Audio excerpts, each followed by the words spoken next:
السلام عليكم ورحمة الله وبركاته. أهلا وسهلا بحضراتكم.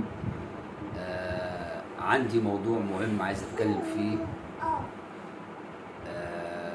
بخصوص جماهير النادي الأهلي وجماهير النادي الزمالك. طبعا يا جماعة، في الأول وفي الآخر إحنا الكورة دي ترفيه أو بتخرجنا من مشاكل الحياة وضغوط الحياة وشغلنا، فمش محتاجه اني انا ازعل من زميلي ولا ده يقول كلمه انا اشد معاه، ولا يعني ما ناخدش حاجه في الاول وفي الاخر كجمهور. وحتى لعيبه الفرقتين بتلاقيهم بره الملعب اصدقاء وزمايل، بيسهروا مع بعض وبيخرجوا مع بعض وبيصيفوا مع بعض.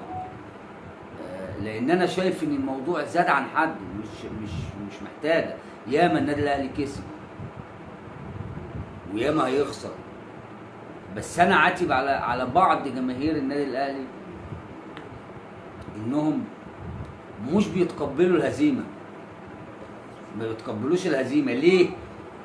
دي رياضه يا جماعه، دي رياضه ولازم النهارده كسبان بكره خسران، فهي دي الكوره.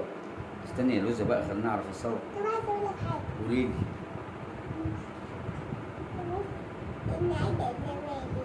النهارده الزمالك كسب. طيب الف مبروك للزمالك. فكنا بنقول يا جماعه ان هي دي الرياضه والكوره بصفه خاصه. انا مش هكسب على طول، مفيش حد بيلعب لوحده. لازم اتقبل الهزيمه، لازم اخسر النهارده واكسب بكره، لازم يا رجاله.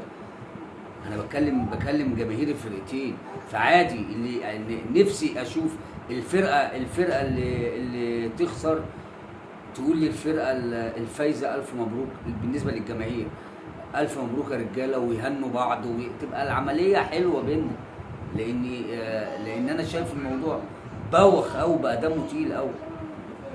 يعني ما هيبقى من اسباب اللي هيقرر الواحد كمان يتفرج على كوره. ليه يعني انا ازعل من زميلي؟ ايه يعني؟ ايه الداعي يعني؟ مش محتاجه يعني.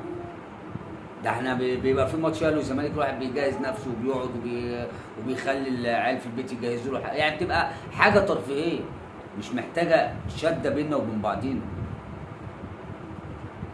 بس فكنت عايز اوصل النقطه دي، يا ريت بلاش تعصب.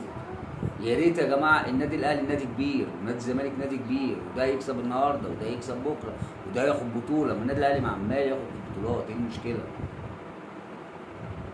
فيا ريت نرجع للمسار الصحيح. وهنا في لعيبه كويسه وهنا في لعيبه كويسه وعلى مر التاريخ، وفي ناس اهلاويه وزملكاويه بس عقلانيين بيقعدوا يتفرجوا على مباريات الاهلي والزمالك مع بعض، ما بيتخانقوش مع بعض، ما بيخبطوش في بعض. بس هي وجهه نظر كنت عايز اوصلها. شكرا.